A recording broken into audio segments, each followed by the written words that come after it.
예, 유승민 의원입니다. 부총리 오랜만에 뵙습니다. 네. 몇 가지 좀 당부를 드리고 질의를 해보겠습니다. 우리 기재부 부총리와 여러분들 선배 이야기인데요. 97년에 부총리를 하시던 분이 외환위기 직전에 이제 하셨던 유명한 말씀이 펀더멘탈은 괜찮다 였거든. 기억하실 겁니다. 그러다가 이제 외환위기를 맞이했는데 저는 다른 무엇보다도 지금 우리 경제가 이 펀더멘탈이 무너지는 게 제일 문제다. 그렇게 생각을 합니다. 이게 반도체를 제외하면 뭐 착시가 어떻게 이런 말을 하는데 지금 조선에서 이미 경험을 했고요. 자동차, 휴대폰, 또 반도체도 지금 가격이 내려가고 있고 이 주력 업종의 경쟁력 약화 그리고 이 새로운 산업은 안 보이고요.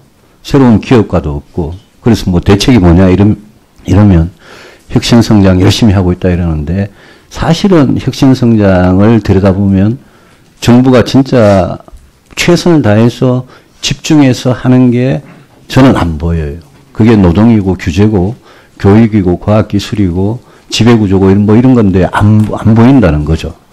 그래서 좀 부총리께서 얼마 전에 며칠 전에 윤정현 장관 인터뷰는 보셨습니까? 네, 봤습니다. 보셨습니까? 네.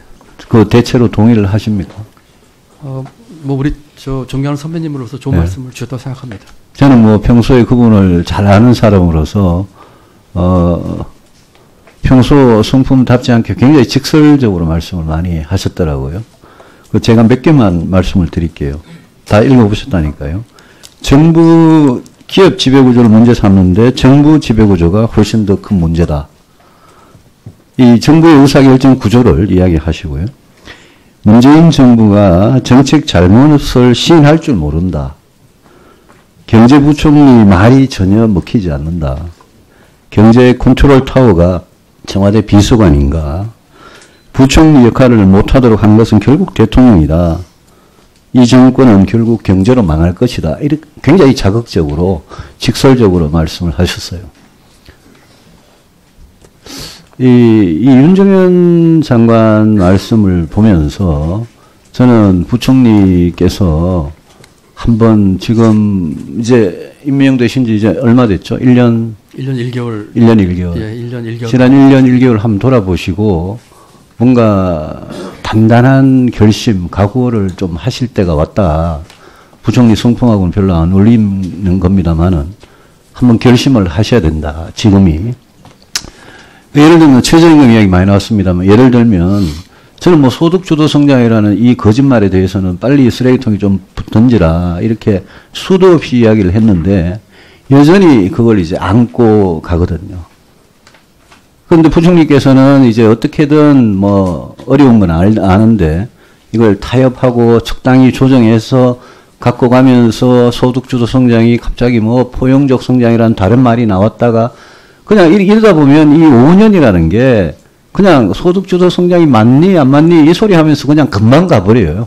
우리 박근혜 정부 때 창조경제 5년 동안 아무것도 한 거 없이 그냥 갔고요. MB 때 4대강하고 녹색성장 여러분 다 기억하시잖아요. 정권마다 그러다가 가버리는 거예요.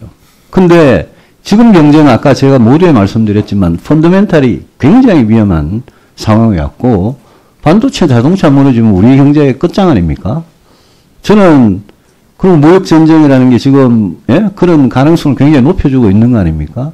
그래서 부총리께서 지금은 굉장히 좀 비상한 상황이고 비상한 각오로 청와대 운동권 출신들의 잘못된 그런 정책, 사고방식과 전면전을 좀 하셔야 된다. 저는 그렇게 생각합니다.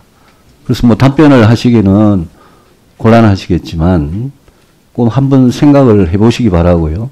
부총리 선배 되는 그 장관이 이 정도 이렇게 직설적으로 이야기를 한 거는 저는 굉장히 좀 부총리께서 가슴에 좀 따갑게 받아들이셔야 된다 이렇게 생각을 합니다.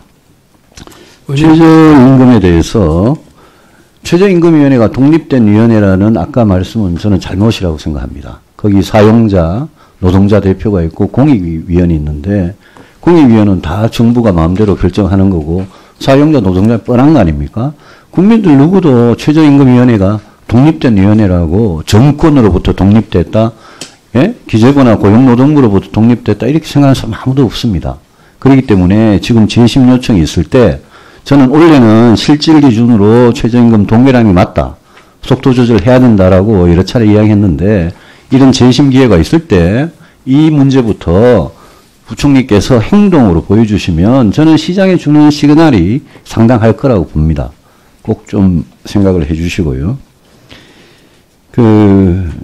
마지막으로 질문에 답변을 좀 해 주시기 바랍니다.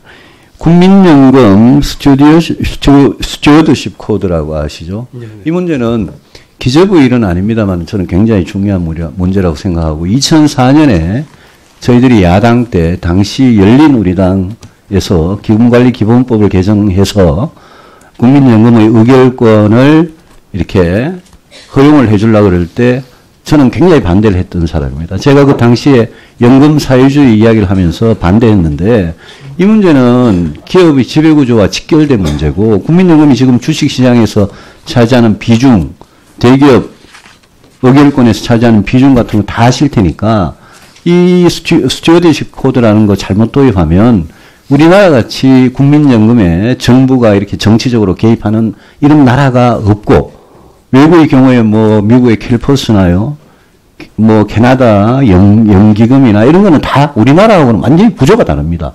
그래서 이 문제 부총리께서 의견을 말씀해 주시고 아까 박영선 총재나 박영선 의원님께서 한국은행 조사국에서 나온 설명 자료를 가지고 제이노믹스가 걱정된다.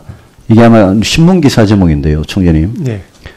이거는 제가 아까 점심시간에 이 자료를 받아봤는데 자료가 굉장히 정리가 잘 되어 있어요. 그래서 이거는 제이노믹스가 걱정된다고 그러시길래 저는 정말 한국은행에서 오랜만에 제대로 된 이야기를 했구나 싶었는데 네. 내용은 이거는 한국은행 공식 입장에서 좋을 그런 내용이라고 생각하기 때문에 이 문제를 가지고 나중에 박영선 의원이나 우리 법무부님이 문제를 치면 총장님께서 굉장히 잘 하셔야 되고요. 이걸 아까 실무자의 의견이고 공식 의견이 아니라고 그러셨는데 이렇게 이 정도 의견이 왜 한국은행 공식 의견이 아닌지 제가 의문을 예. 여러 가지 말씀을 주셨는데 그 중에서 이제 어떤 경제 펀더멘탈, 철학과 관련된 얘기를 해 주셨습니다. 의원님께서 주신 취지, 또 윤중현 장관님 인터뷰도 저도 자세히 봤습니다만 그 취지는 충분히 알겠는데 이 경제를 운영하는 철학에 있어서는 의원님 말씀 주신 것과 취지는 제가 충분히 알겠지만 조금 다른 것 같습니다. 지금 뭐 소득주 성장에 대해서 여러 말씀을 주셨고, 다른 의원님도 말씀을 주셨는데, 소득주도 성장의 개념이나 정책의 내용을, 어떻게 보는지가 사람마다 다 다른 것 같아요. 예를 들어서, 제가 말씀드린 것처럼, 아까 김강림 의원님 질의 답변을 드린 것처럼, 우리 경제사회 구조의 그런 문제의 해결을 하기 위한 근본적인 경제 패러다임의 변환, 이런 측면에서 보면은 그야말로 우리가 꼭 가야 될 길입니다. 그것이 마치 최저임금 인상이라든지 하는 것 하나로만 이렇게 자칫 포장이 되면은 우리 경제의 구조적인 그런 문제를 해결하는 그런 길에 있어서 조금 오도될 수 있다는 생각을 합니다. 그래서 기업의 길을 살리고 경제 마인드를 높이고 혁신 성장을 하는 것도 중요하지만 그 못지않게 소득 분배 문제나 양극화 문제나 계층 이동의 단절 문제라든지 이런 문제를 해결하는 그러한 게 쭉 필요하다고 합니다. 그 이름을 뭐라고 해야 될지는 잘 모르겠습니다. 어떤 분들은 소득주 성장이라고 하시고 또 다른 말씀으로도 하시겠죠. 그렇지만 적어도 우리 정부가 소득주 성장이라고 하는 개념으로 그와 같은 것을 해결하려고 하는 큰 정책 방향을 하나 가지고 있고, 또 하나는 혁신 성장을 통해서 경제 볼륨을 키우려는 것을 가지고 있고, 그 바탕에 공정경제가 있다고 하면은 그 방향 자체는 맞는 것이라는 생각을 해봅니다. 최임희 재심 문제에 대해서는 아까 우리 추경호 의원님께서도 질의가 계셔서 제가 답변을 올렸습니다. 경제팀 내에서 논의를 해보겠습니다. 지금 뭐라고 말씀드리기는 이를 것 같고, 그렇지만 그 공익위원들도 정부에서 임명하는 위촉장을 주는 고용부 장관이 위촉장을 줍니다만 공익위원이 있긴 합니다만 독립된 취임에서 결정된 그런 사안이기 때문에 신중한 검토가 필요해야 될 것이다 이런 생각을 해봅니다.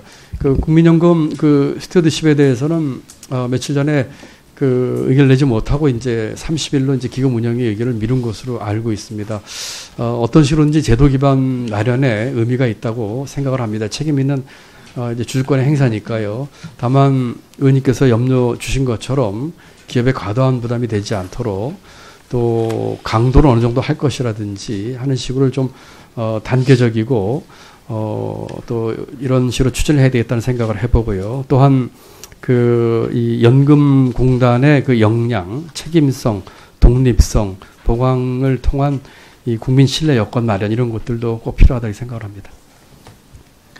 예, 유승민 의원님 고생하셨습니다. 감사합니다. 다음은 더불어민주당의 심기준 의원님 질의해 주시기 바랍니다.